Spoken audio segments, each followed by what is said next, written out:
Sports Day is brought to you by Barton Community College. Explore your future and get started now. Visit gobarton.com. Okay, Sports Day in 3, 2, 1. Mayfield under center. Mayfield turns, gives it inside, and there's going to be a safety.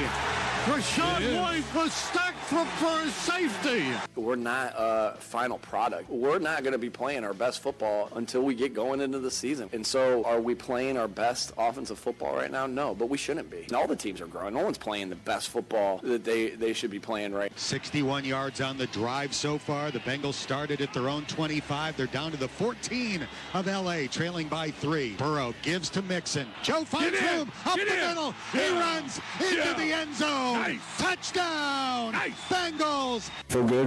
We didn't have any setbacks today, but still day to day. You know, I've learned through this process that you can have one at any time. So it was good to get through this one. That means we'll be stronger for this week. So hopefully I can have a full week of practice to prepare for next week. It's well documented what ESPN has done to try to get our league into where it's at. And I would love to have a conversation with Coach Corso about the value that he sees in breaking up the premier West Coast Conference. Okay, and I'd also love to have a conversation with Coach Corso about student athletes and mental health, and flying them all over the country is a positive thing. Kind of nice to go out there and compete with the best of the best, especially in the Heartland region. It's known for a really quality region, throwing Minnesota and all those other states in there, and you know, West the West was in the top 2 last year. So it's cool to see those girls have a chance to compete. We've had a lot of close games this year that haven't gone our way, you know, and early on we were using that as kind of they're learning to be in close games, and maybe this is kind of the byproduct of that. We were in a lot of close ones that didn't go our way, and now some of them are.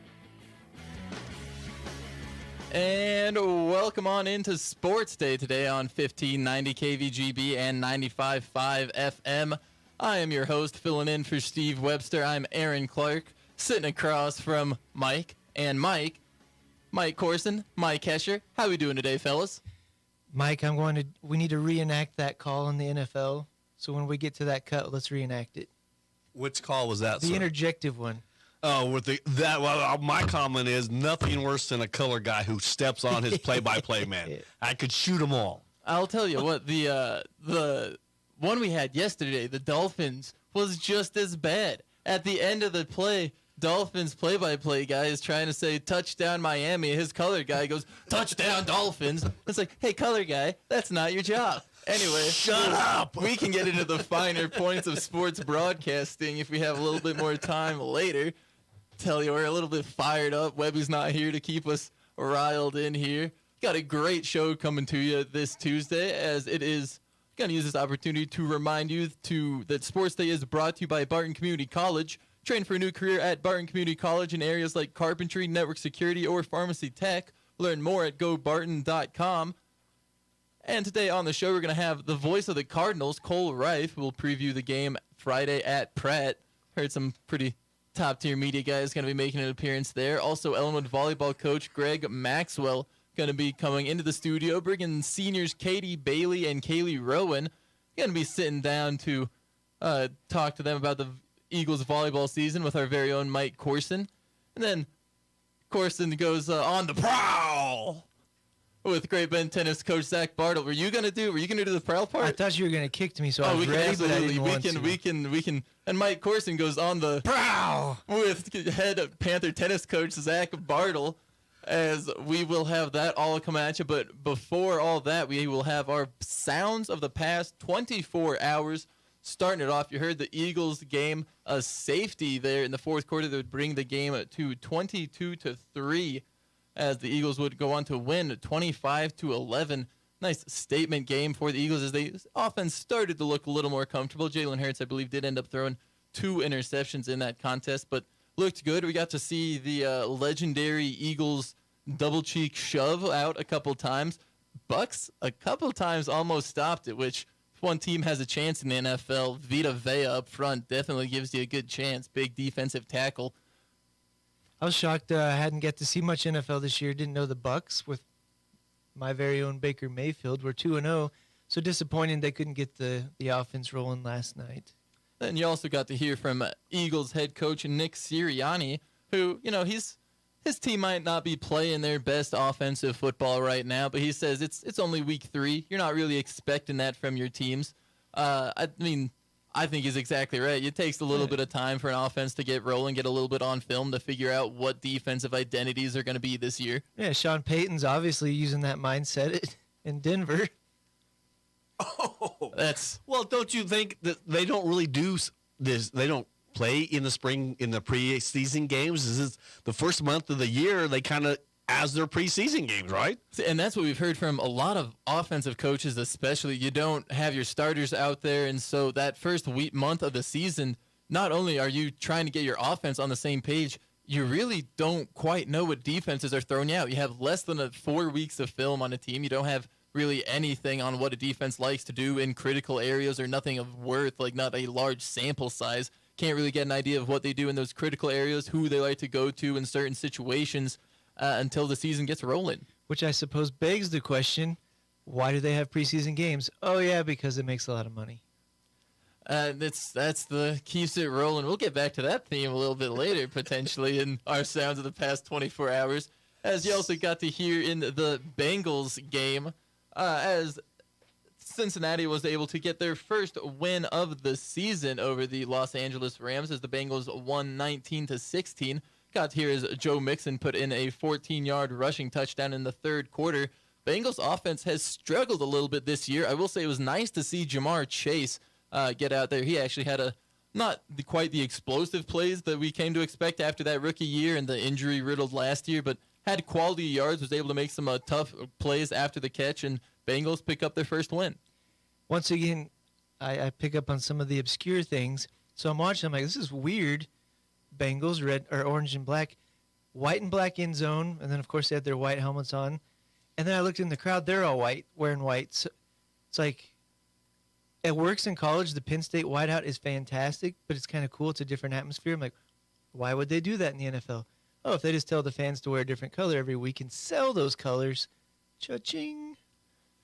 You've keyed in on the whole marketing scheme of the NFL here. You can't just appreciate a nice white tiger look for the Bengals. And I thought it was a nice little contrast of the last Super Bowl Rams, or not the last Super Bowl, but the White Tigers. He's trying to figure out a way to get Taylor Swift in here, I'm sure, talking about money and the Chiefs. I already skipped it. We had a Kelsey. We could have went Kelsey with the Eagles, and I passed it. I'm over it. Okay. Did you see, just since Hesher brought it up, Travis Kelce merchandise jersey sales up 400% since Taylor Swift. Another great marketing ploy from the NFL. Well, goodness gracious. In my opinion, these two are both using it as a marketing ploy. I don't think they're serious. It's just Taylor and Kelce are going, let's make some more money. I feel like there's going to be less crossover from the Travis Kelce fans to Taylor Swift than Taylor Swift fans to Travis Kelce. You would be correct, yes. Give it a chance. Oh, you also got to hear from Bengals quarterback Joe Burrow, who was a game-time decision. No one knew if he was going to start even early in yesterday morning. It was still up in the air. It did come out at one point in an early or mid-morning that he would start and has a not bad game. The good news for Bengals fans anyway, did not suffer any setbacks in that game. He said still going to be good, should be looking forward to a full week of practice as they will head to Tennessee. Battle of 1-2 teams that hopefully Bengals trying to get back on the right track after what's kind of become a characteristically slow start in Cincinnati. And it was serious enough that weren't they looking at some roster moves to maybe fill that spot in if he wasn't able to play? So it's not necessarily just speculation, it's actual consideration. It was, and it's one thing that he says that there was no setbacks. I'm curious if there were limitations on the game plan. Like they knew they couldn't necessarily trust that calf. They didn't want to try to maybe dial up all the long throws, just the chain of trying to throw off of a bum back leg, trying to throw it deep gets a little harder when you can't use both feet. Yes. Joe, don't score over 20 points tonight. You got him in you playing him in fantasy, or what's the? No, that was his limitation. There you go. And you also got to hear from Washington State head coach Jake Dickert on ESPN's hand in the Pac-12's dissolution, really, and like on some of the things that ESPN has done in terms of marketing and the television ratings, trying to skew things potential way. Head coach Washington State Cougars not happy with how his team is being perceived. Yeah, obviously Game Day is one of your premier really sports programs in the whole country. What's been going on 30 years now, And they do. So they have a lot of weight. And so when they're telling the viewers in the morning that certain conferences or certain games don't matter, maybe those coaches are listening, which evidently this coach was. And we have we have another clip of Dicker here that kind of led into that one before. It kind of goes into what you're saying. He heard Lee Corso say something on Sports Day. Here's Washington State head coach Jake Dickert. A lot of noise out there. I mean, I caught something this morning. Corso comes on and he says the no one watches bowl. And I don't really understand that because the facts say people watch the Cougs. And the people watch the Cougs more than every team that's left over in the Big 12. Coach Corso, he's at the point now where they give him the sheet and he reads off of it and they try to make a joke. I feel like he's the second, or not even just the second, just one of many prominent coaches this year to kind of come out against what they're saying on College Game Day after Ryan Day, head coach at Ohio State, also kind of heard some words that Lee Corso said his team not very tough. They end up getting a win against Notre Dame. Now, head coach Washington State, Jake Dickert, not happy with College Game Day. And that's always been one of my problems with national accountability. Like you, Cole, and I, we have to go out and we have to talk to the coaches. So if we say Hoisington's going to get beat by 60 points this week, just to say something silly or to run our mouths, we have to go talk to Coach Baird probably within the next 2 weeks. So there's a level of trying not to be theatrical or anything. And I don't know that Lee Corso is, but once again, you've got the Pac-12, who's not overly represented by ESPN, whereas the SEC is. And look who's disintegrating, and look who's growing, and look at the quality of football this year. There's an argument to be made. There's a correlation between what gets said and what's been done the last 90 days. And it's just terrible to see it about a good rivalry like Washington State, Oregon State. That's fun. Cougars versus Beavers. However, we'll move along in our sounds of the past 24 hours. As you heard from head Panther coach Lyles Lashley talking about the cross-country team at Rimrock. Kind of a nice outing for the Panther girls. 2 runners able to break school records in senior Mackenzie Premer and Addie Nicholson. And then 3 more Panthers finishing in the top 60. Corson, what was your takeaway from the Panthers at Rimrock? So I believe Great Bend was set number 2 in 5A before that. St. James was number 1, and Great Bend beat them by several spots. But as Lashley said yesterday in our interview, he thinks they're down some girls, so that's going to impact 5A. We got the new, but then regionally, that's a tremendous meet. You're not only dealing with Missouri, Kansas, you're getting into Iowa, Colorado, Texas. It's a crazy big meet. So to place 4th up there, miss a trophy by 2 points by like 11/100ths of a second. But we got the new classifications out yesterday. So track and cross country have had to deal with St. James for a little bit. Now St. James is moving up from 4A to Class 5A, which has been a big deal. I think St. James won 2 of the last 3 titles in 4A. And Aquinas is coming up, and I think they've been the other 4 or 5A powerhouse forever.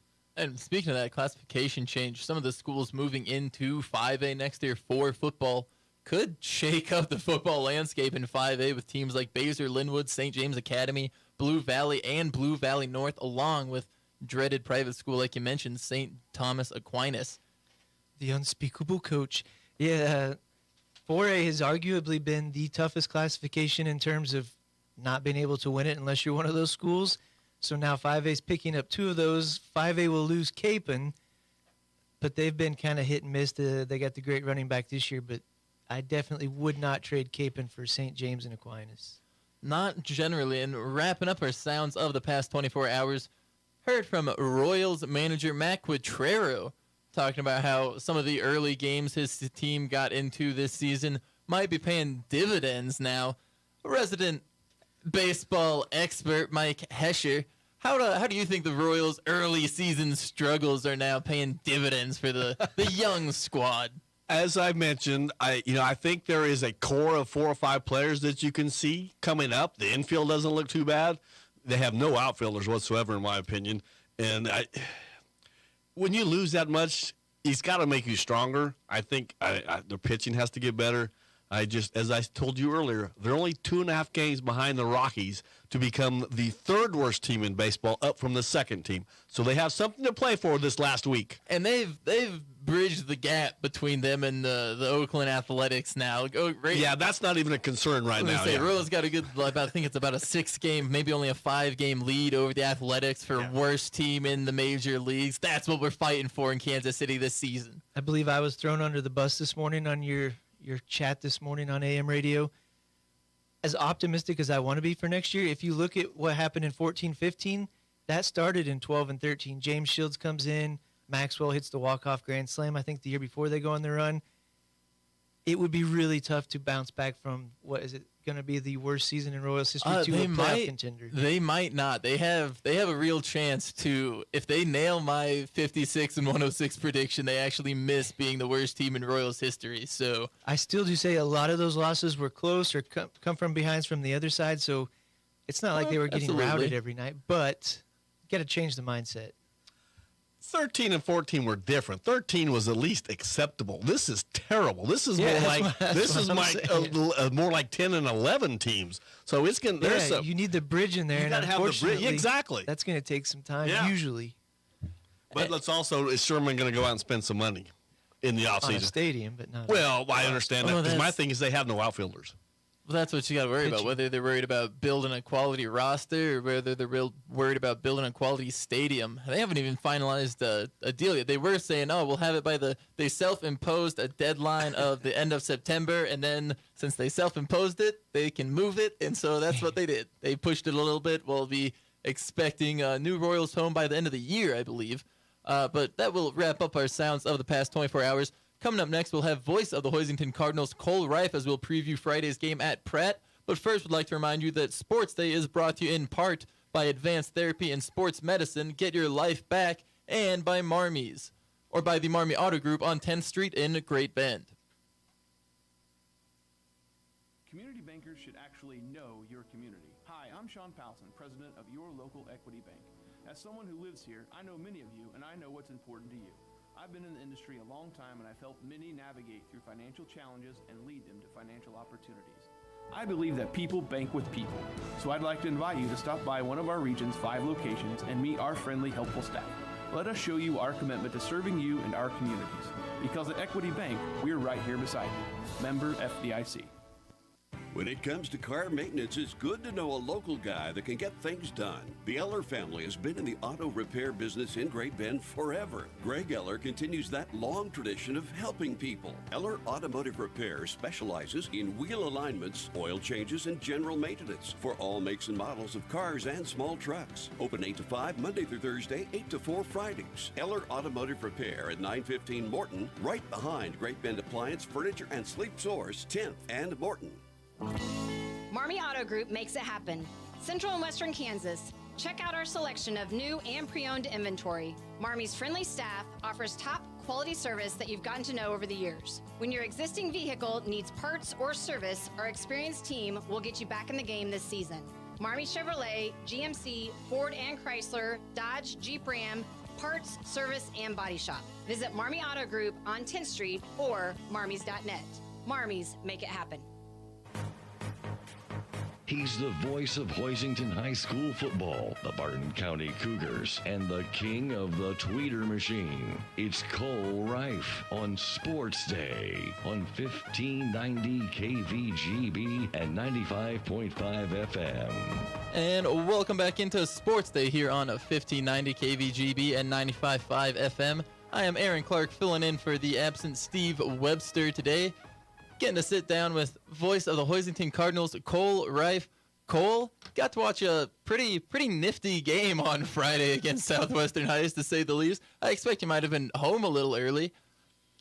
Yeah, I think last 2 weeks have been early exits from Elton Brown, and it's just one of those things where you don't get to choose your schedule for the most part, and that kind of goes into especially in the smaller classifications, 3A and under, where you don't have that control of your schedule. You still have district play, so 4 of your 8 games are determined already by the states, and it is what it is. I mean, sometimes it turns out pretty good, and you have really good competition. Other times you hit teams when they're down, and sometimes you have teams that have consistently struggled. So it's tough, and I would like to.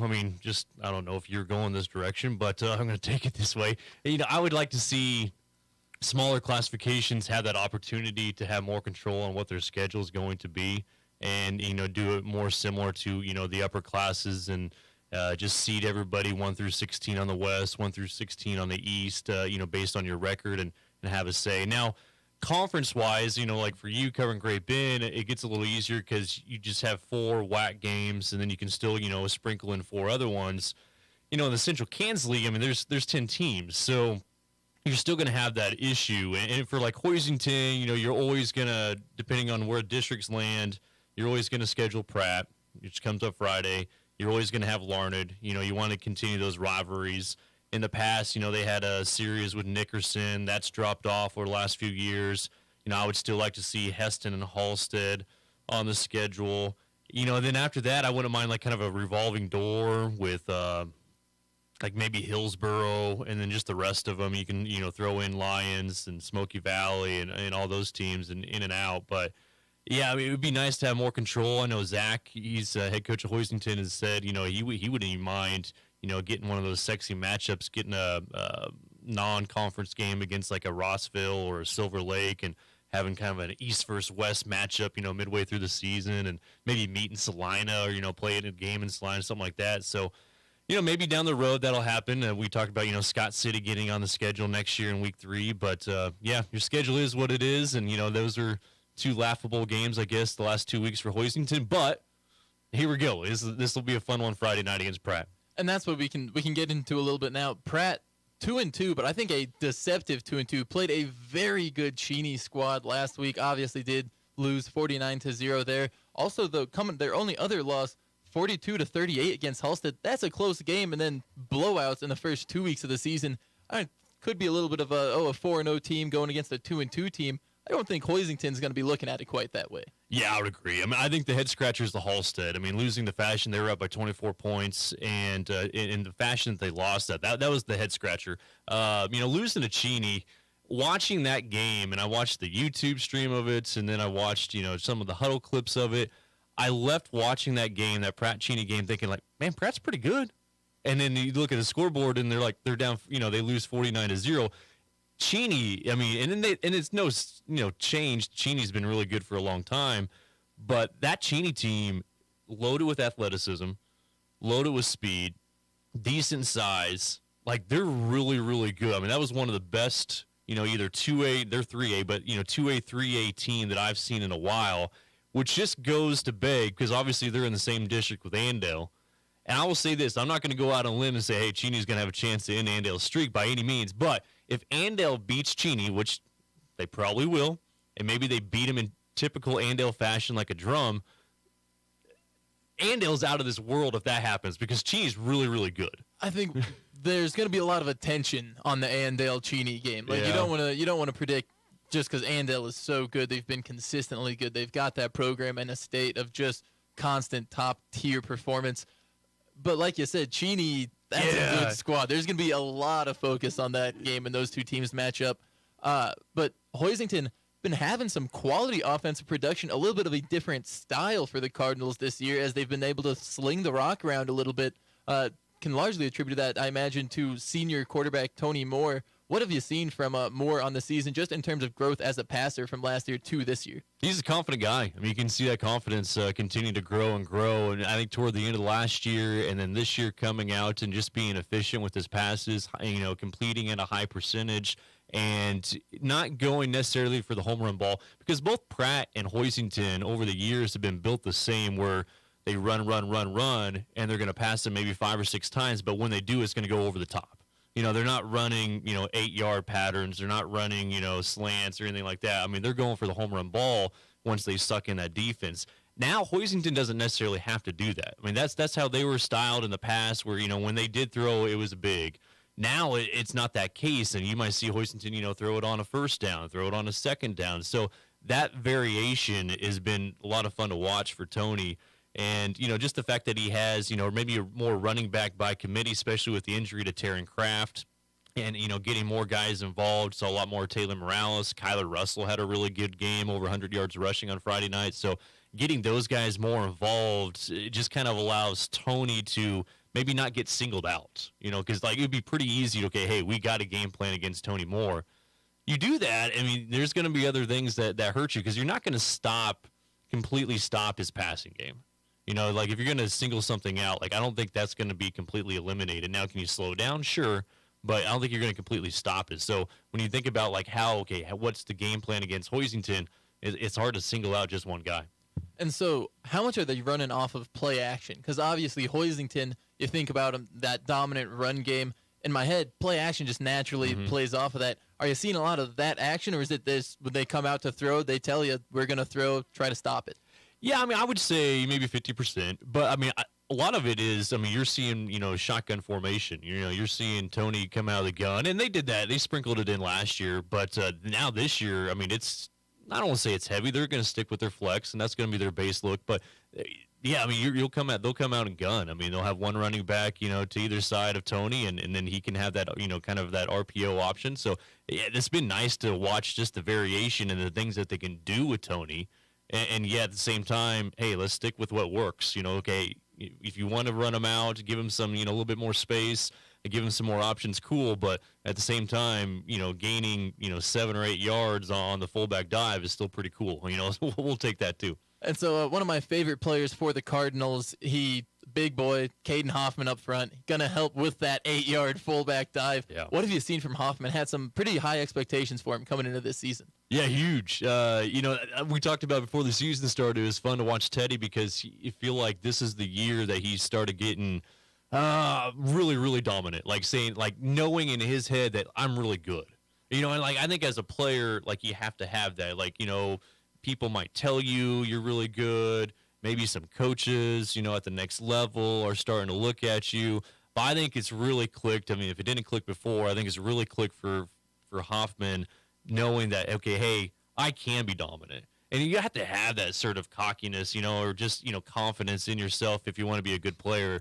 I think Hoffman's starting to figure that out. And you're seeing not only we talked about offensively, but, defensively, I mean, he's knocking a guy over every other play on that O-line. So whether or not that play is coming toward him, he's already disrupting stuff. So, yeah, it's been fun to watch Hoffman go to work. And how much does he rotate in and out? Because playing double duty there, Great Bend, I get to cover them. They have a couple guys going both ways. But there's a more offensive linebackers. Playing O-line, D-line, series in, series out, that just sounds grueling. Yeah, I mean, I would say he's probably in, I mean, I don't have no idea, but I'm going to guess maybe 40% of the defensive snaps, somewhere around there. That's enough to be a force that you have to plan for when he's in. Yeah, and they've switched up the last couple of weeks, and they've, had a couple blowout wins, so they've been able to maybe experiment a little bit more, but I think they would do that anyway. But, we've seen Gage Britt, like a smaller DN, get on there. Obviously, Stevenson and Caleb Berzer has been consistent on that defensive line. Colin Motter will come in there and give them a spell. So they got a few guys to rotate in and out, but I will say, offensive line-wise, I mean, they're not overly deep. Especially deep with experience. So with that injury to Leighton Hoffman and now Xavier Chambers, which, by the way, I thought he really held his own for his first week, full-time starter on that line, did a good job. But, they don't have much depth after that. So, that's a group. You talk about guys you can't lose.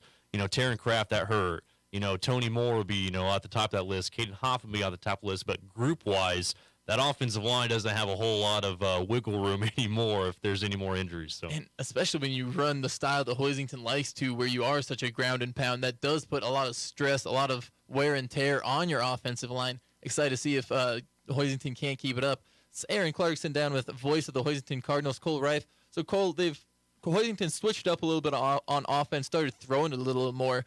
Are they changing up anything on defense, or are they still staying in that pretty base 3-man front and play behind it, make you just beat it by playing fundamental football? Yeah, I mean, they're sticking with their 3-4. Now, this week, we might actually get to see something different, the way Pratt runs their offense in the single wing, and they just, it's just a massive humanity, in the middle of the field for the most part, the way Pratt runs it, and it works. So, they'll probably switch. We'll see some different looks from them defensively this week. But, yeah, I'd say for the most part, you got that 3-4 that's coming in pretty strong, and that's kind of on personnel too. Like sometimes you got a few more D linemen that you can sub in and out, but more often than not, it feels like Hoisington's had depth at linebacker. So kind of getting more of those bodies out in the field, more athletic bodies, if you will, has worked out pretty well. And so final thoughts here. What are you hoping to see from Hoisington in this game against Pratt after having, like you said, 2 games against programs that are a little down on their luck right now? What do you look to see from Hoisington against Pratt that could come in with a deceptive 2-2 record, but could be a pretty quality Greenback program. Yeah, I think Pratt's just as good as maybe they've taken a step back from last year a little bit, but I think they're still really solid. And the biggest question for me is, Pratt's banged up a little bit too. I mean, Max Uni, who's been the stud for Pratt's, I mean, his first 3 weeks he had over 700 yards rushing, so he was averaging like 230 on the ground per game through the first 3 weeks, but he got dinged up last Friday night in that physical game against Cheney. So whether or not he's 100%, whether or not, I mean, I think he'll go, but whether or not he's 100%, that would be a huge question. Trying to fill 230 yards of offensive production is no small task for any program. Yeah, I mean, Tate Wilson's good, but I mean, it's Max Uni. I mean, he's a strong guy, 6'2", 206, now in his senior year. So, with Carson Hamey graduating last year, I mean, it's his show, and he was really impressive the first 3 weeks. So whether or not he's 100% will probably be the biggest headline going into that game Friday night. But, for Hoisington, I mean, Pratt's drilled him the last 2 years. I mean, beat him, just smoked him 2 years ago at Zerger Field, beat him by 50, the worst loss, under head coach Zach Barrett in his 10 years, losing by 50 points. And then last year, it was a good game at halftime, and then the second half, Pratt dominated the second half. So I never like to say, we owe them one, Hoisington owes them one, but I mean, this is definitely one of those games. I don't think Hoisington's going to care where Pratt's at. They're not going to care who's on the field. They're not going to care what they're ranked, what their record is. I mean, they want to go out and show a good performance here Friday night. It will be exciting to see if they can't get moved to 5-0 on the season. That is voice of the Hoisington Cardinals, Cole Reif. Cole, thanks for sitting down. It was a pleasure getting a Police. switch here. I mean, you should do this more often. You'll have to take that up with Webby. All right, fair. He's reluctant to relinquish the host chair. But we'll have more Sports Day right after this. Would like to remind you that Sports Day is brought to you in part by Nextech Wireless. Experience wireless built for Kansans by Kansans. And Equity Bank, more than 40 locations throughout Kansas, including Great Bend, Larned, Maxville, and St. John at equitybank.com. More Sports Day coming your way right after this.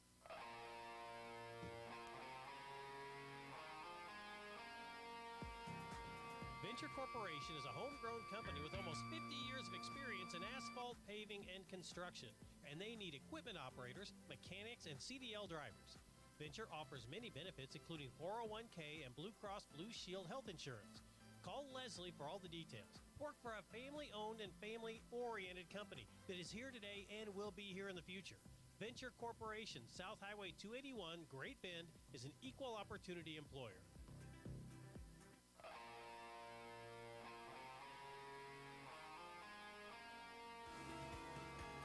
Attention high school seniors, the time to think about that next step is right now. Get everything set up in a few hours at Barton Community College's Senior Day on November 8th. At Barton, you can take classes, transfer to a university, or enroll in a technical program. Did we mention we have $6,000 in scholarships up for grabs? Sign up online now through November 1st at seniorday.bartoncccc.edu to attend. If you need physical therapy, consider Advanced Therapy in Great Bend and Progressive Therapy in Larned and Hayes. We had a lady that was having some severe back and hip pain, and we worked with her for about 6 to 7 weeks, and we were able to actually restore greater than 80% of her mobility, and we were able to keep her from actually needing that surgery for about 4 years. You don't need to hurt. Physical therapy can help. Call Advanced or Progressive Therapy and Sports Medicine to explore your treatment options and get your life back.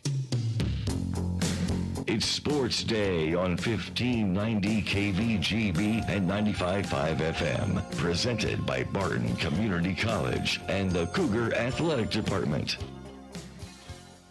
Welcome back to Sports Day, 1590 KVGB, 95.5 FM.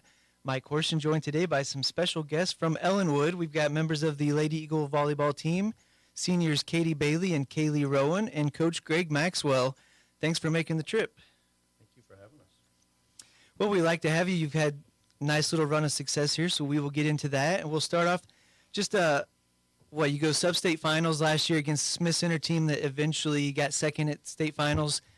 How tough to get stuck in that position last year, Coach? Yeah, we knew when those sub-states came out that we were going to have our sub-state championship game was going to be equivalent to a state final, and we knew that if we could get by them, we'd probably be in the finals against Hillsboro, and unfortunately we just didn't get that done at that point. But We knew it's a learning lesson, and we knew we'd get better from that experience and help prepare us for this year. So, girls, you entered the season ranked number 5 in Class 2A. You're still there a few weeks later. What's that like just as seniors on this team to have expectations like that? I mean, it's something to stand up to, and we don't want to disappoint anybody, but our team this year is just, it's really special, and you can tell that they are hungry for this, and they just want to win as much as possible. So, Kaylee, we've talked to Coach Maxwell a few times here, and he talked, what, 6th or 7th year? 6th? Yeah, 6th year, yep. Talked about transforming the mindset and becoming a winning program and what that means just for you guys in the hallways. So you've been with this team for 4 years now. How does that translate to your role in the hallways as a senior leader at Ellenwood High School? We've just always been kind of leaders in the school, and we have that mentality of winning. It's been instilled in us since my freshman year, and it just translates, like it just follows into our schoolwork and everything, being the best that we can be in class and leaders and everything. And so just 2 seniors, a lot of success, but just 2 seniors on this squad and still some good freshmen and sophomores, so it's not just juniors too. Katie, what is the role on the team as being one of 2 seniors? They definitely look up to us, but they honestly have their own stuff that they bring in. They're not nervous to tell us like what they feel. They're not scared to say anything that they think we should change, and we have kind of grown as a family together, and we just have that bond where we understand each other. So you have the big season last year, you're number 5 preseason this year, open the season at 0-2, but they're to 2 teams that it's Hillsboro, the reigning 2A champion, and Beloit that's now number 2 in Class 3A. Kaylee, are you discouraged to start the season 0-2, or do you understand as a team that, hey man, those are really good teams just like us? We're disappointed in the losses, but we're not very upset because it's like it's growing us. It's making us better in high pressure situations. So it's disappointing, but they don't stop us from winning anymore. And then, Katie, you guys win your next 10 matches, 9 of them in straight sets. Pretty quickly get your confidence back that, yeah, we're still pretty legit. Yeah, I mean, we wanted to play against those higher teams. Just playing against lower teams, teams that are our same, it doesn't help us grow. And so we like playing against tougher teams, and we honestly, the challenge is good for us. And so if people who don't know, 5 losses on the season. So you had the early season losses to Beloit and Hillsboro, 2 top-rated teams in 2A, 3A. Your other 3, you've got 2 to Southeast of Saline, which is they're now number 10 in Class 3A, and Smoky Valley, a perennial powerhouse, they're number 8 in 3A. So not bad a schedule at all.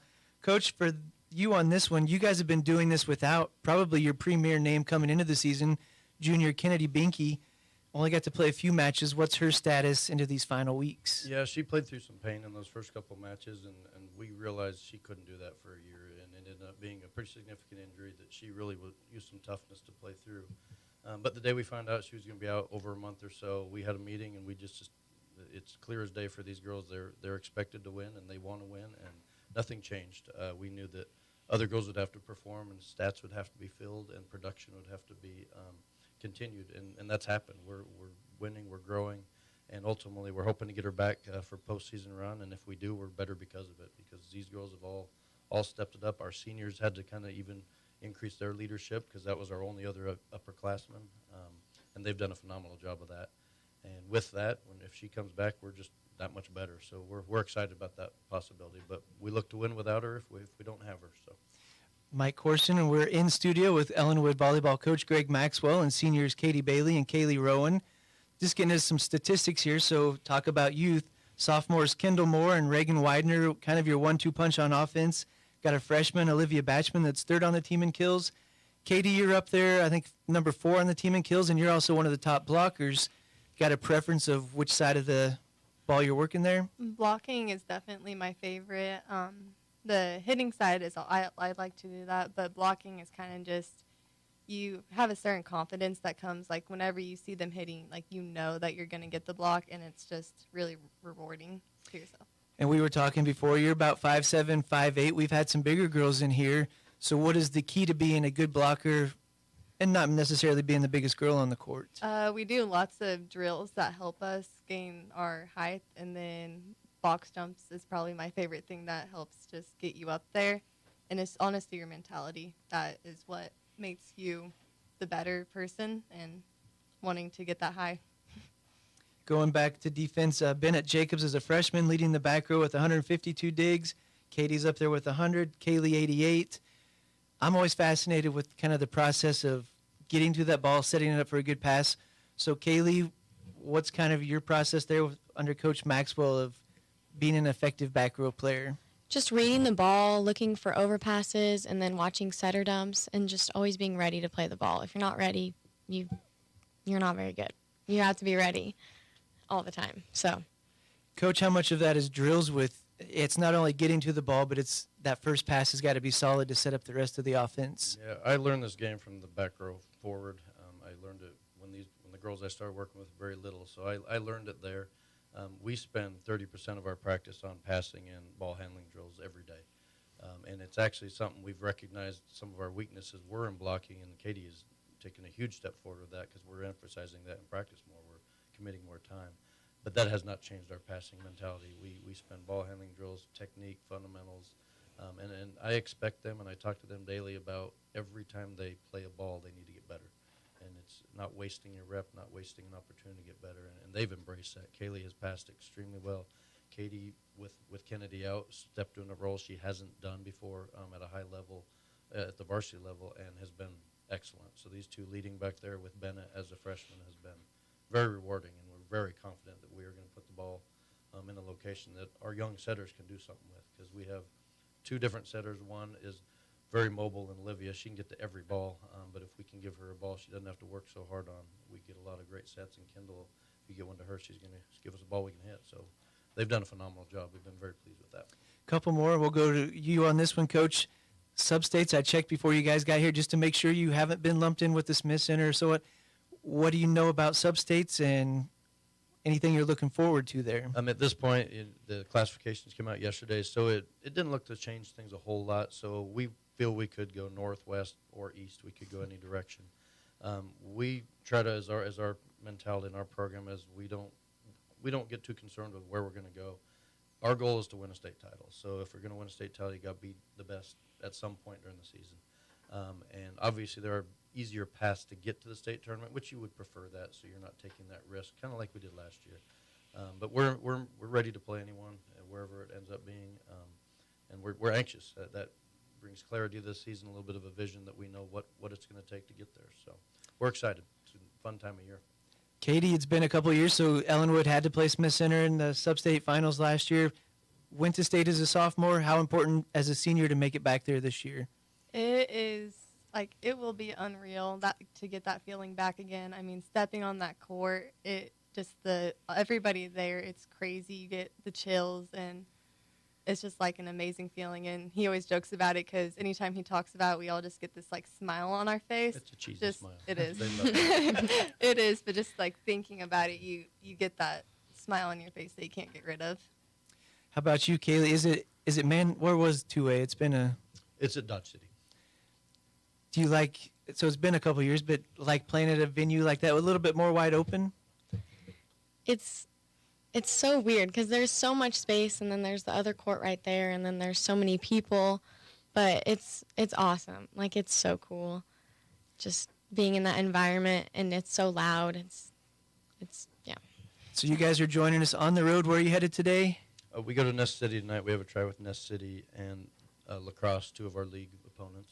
And then a big quad coming up Thursday at Larned with Hill City Larned, and a big matchup with Hoisington. Yeah, we look forward to those, Hoisington match, and no disrespect to the other two. They've always given us great matches there as well. But Hoisington's playing really well right now, and that's another 3A school. And, we're at the point where we're competing with these 3A schools, but we want to get over that hump to where we start beating these 3A schools. And that's another opportunity for us.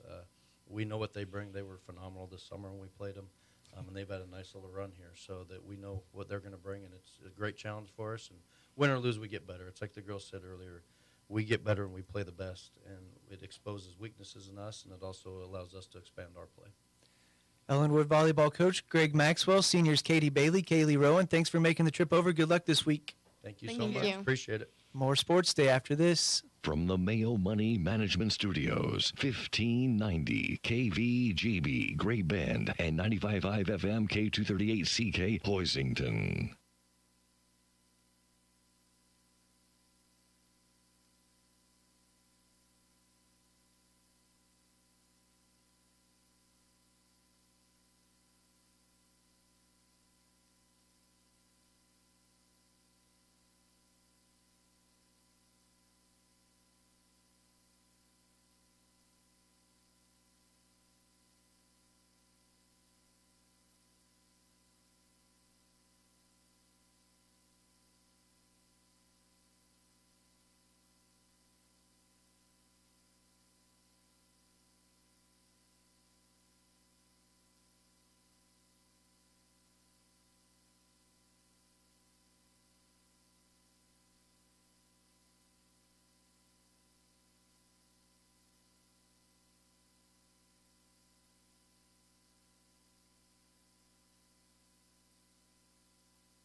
Community bankers should actually know your community. Hi, I'm Amy Herrera, Regional Retail Manager for your local Equity Bank. As someone who lives here, I know many of you and I know what's important to you. I've been in the industry a long time and I've helped many people navigate through financial challenges and lead them to financial opportunities. I believe that people bank with people. I'd like to invite you to stop by one of our region's 5 locations and meet our friendly, helpful staff. Let us show you how we're committed to serving you in our communities. At Equity Bank, we're right here beside you. Member FDIC. At NextTech Wireless, it's wireless on your terms. You pick a 36, 24, or 18-month agreement and get a device on us like the iPhone 14 or the new Google Pixel 7. Stuck in a contract with your current provider? Switch now and get up to $1,000 per line. For more details, stop by your nearest NextTech Wireless location today or call or text our customer care team at 877-621-2600. NextTech Wireless, home on the range. Hey everyone, this is Cole Wright, voice of the Barton Cougars. Attending sporting events for Barton Community College is great, but did you know you can support the athletic teams even further by getting involved with the Cougar Booster Club? The Boosters help with fundraising for equipment and facility upgrades to give Barton athletes every opportunity to keep succeeding at the regional and national levels. Join the Cougar Booster Club as an individual or business. Call 620-792-9377. Become a booster today. Go Cougars. Sports Day presents On the Prowl with Mike Corson, an inside look at all the sports taking place at Great Bend High School.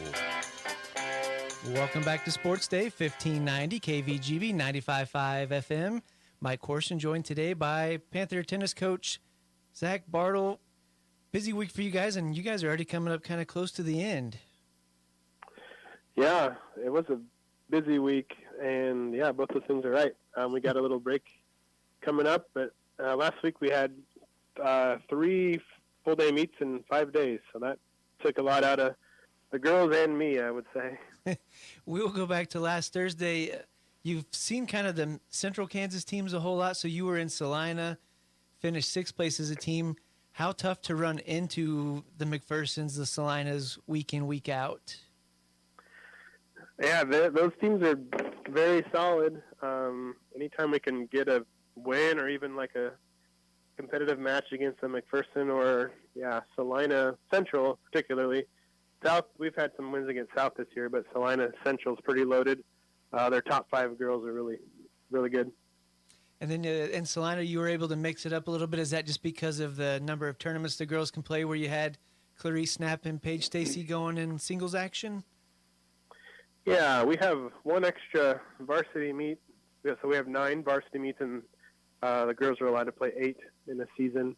So we either sit someone out of one. The seniors I kind of let choose. So Kaylin and Wallmeyer and Mayers and Lashley sort of chose to sit out that Salina one. Just I think based on our schedule, they're really good students, so they don't like to miss school. So they didn't want to miss 2 school days in the same week. And then we'll talk about, so you've been playing a lot of the brackets where the 1s and the 2s are lumped in, and Salina was one of those. Paige Stacy goes in there. She loses a really close match to open, 8-7-4 against Salina Central, and then never loses again. And then on the double side, you had, Mac Lindbergh and Darcy Feist lose their first one, but then go on to win the rest of the way. How pleased to maybe see them bounce back from early losses like that? Yeah, really, really happy with their performance. The unfortunate thing about them kind of jumping on varsity late in the year is they don't have, the wins or credentials, if you will, to get a very good seed. So they see a tough first-round opponent, and, we're going to start winning those or getting some better seeds. But then, they don't let it bother them. They step it up and still, play hard and compete hard against the rest of the day. And then out to Garden City Saturday. Getting into September, late September, could be chilly, but I got to think that was a really good weather day for tennis. But Great Bend not playing those Central Kansas schools. It was against Western schools, second place out of about 10 schools there. How pleased with team performance? Yeah, it was really good. I didn't really know when we left. I really hadn't thought about or done any calculations about what our team finish would be. And someone texted me and said, "Hey, good job getting second." And I don't even know how they figured that out, but yeah, that was great. The level of competition isn't quite what we saw earlier in the week, but the girls stepped up, and especially Sam Mayers and Taylor Lashley, I think, played their best tennis of the season so far. Yeah, so they were playing once again. It was a doubles bracket with no number 1 or 2s, and they ended up third. And they've been playing a lot of close matches, maybe even in the ones they're not winning. So feel getting late in the year that they're close to something? Yeah, they actually finished 4th on Saturday. They lost that consolation match, but they're moving in the right direction. They're playing as well as I can think that they've played. The ultimate goal, maybe not ultimate goal, but one of our big goals is WAC, and feel like we're just kind of creeping up on Garden City in our doubles matches.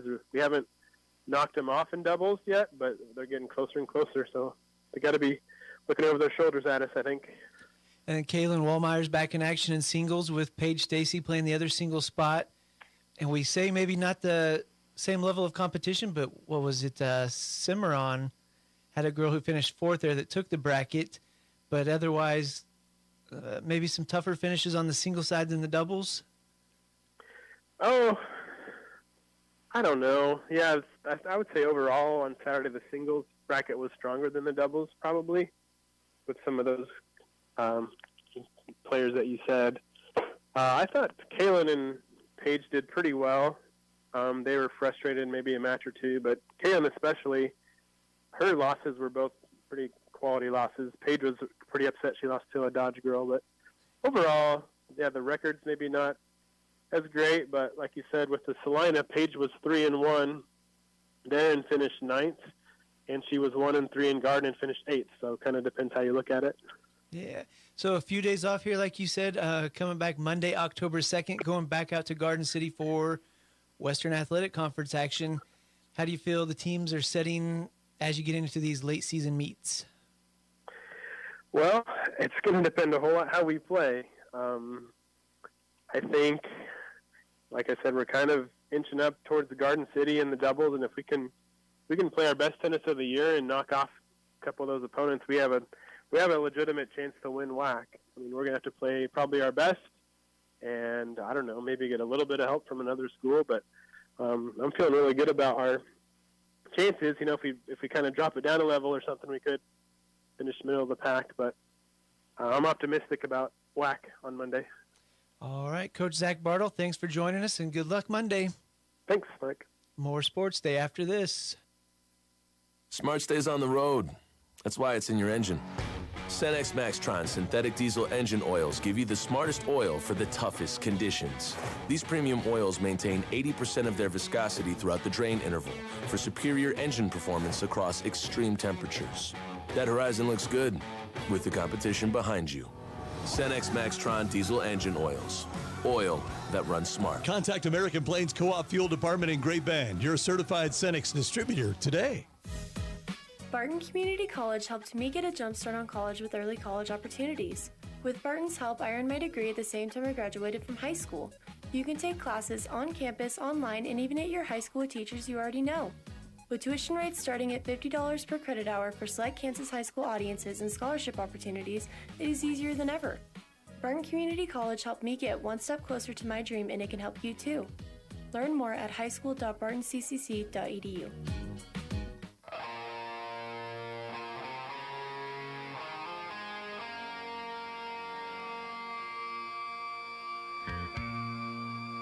And welcome on back into Sports Day here on 1590 KVGB and 95.5 FM. I'd like to remind you that Sports Day is brought to you in part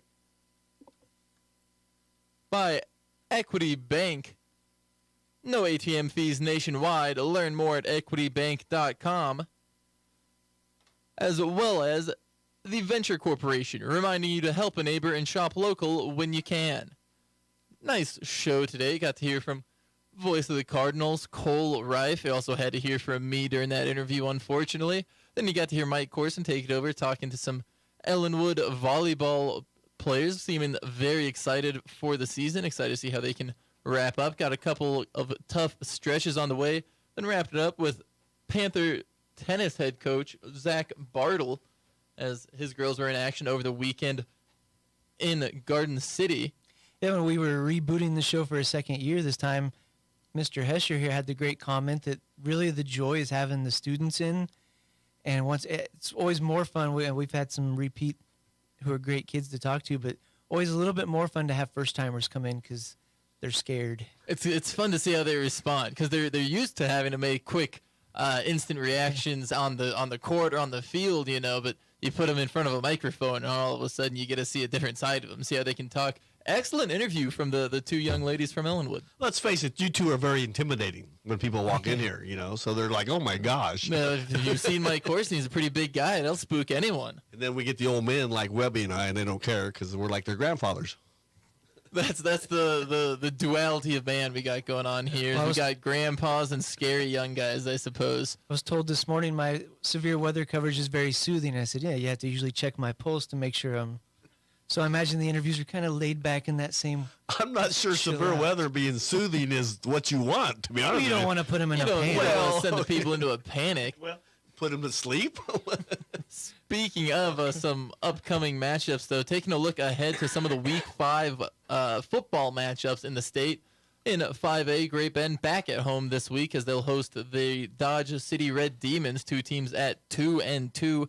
Excited to get to see that matchup. And then obviously we got to talk about Hoisington at Pratt on Friday as well, with Larned welcoming Cimarron. Larned looking like they could have a good chance to move to 4-1. Obviously, you don't want to overlook anyone, but Cimarron coming into that game at 0-4. I think the next two games for Larned, they have one win between the two teams. So it's a good chance for Larned to be 5-1 when they get ready for Hoisington. Let's see if Coach Brady Keith can't keep the train rolling there for Larned. 3-1 in his first year. Pretty impressive head start for young coach. Other 11-man games in the area include Conway Springs at Ellenwood. Ellenwood coming off that loss to Hutch Trinity last week, their first of the season. So the Ellenwood Eagles football team now 3-1. And they'll host the Conway Springs team, who is 2-2. I'm so excited to see if the Ellenwood Eagles can't get back on the right track as TMP heads to Russell. It's always kind of fun to keep track of TMP just to see how the other school in Hayes is doing. But also Russell, that 2-2. Hopefully they can get back on the right Bronco there. But the kicker there is TMP on the new classifications going down to play Class 1A football. So still 11-man, but and I know they did bump most of the 3As down to 2A, so it's not as far as it seems. But that brings us to one of our other area matchups. Speaking of Otis Bison at Dighton, this is going to be Otis Bison's last year playing 8-man football as they're moving down to 6-man next year. I'm excited to get out and see some 6-man football. Going to be a quality chance to see a bit of a sport that obviously has some of the same principles, some of the same fundamentals as 11-man, 8-man football, but still just a different game, slightly different speed, going to play a much different role in that game, and excited to see how Otis Bison can respond. We're seeing more and more of those. I think Pawnee Heights was the first 6-man in our area, and then Chase now Otis Bison. So unfortunately, we're seeing more of those in the rural, small communities. And I think it helps those small schools out, lets them have a little bit more depth in their rosters. But we can talk more of the small man football on tomorrow's show, as Steve Webster will be back. I'll be on in my usual spot next to Corson and Hesher. But that's all for Sports Day today on 1590 KVGB and 95.5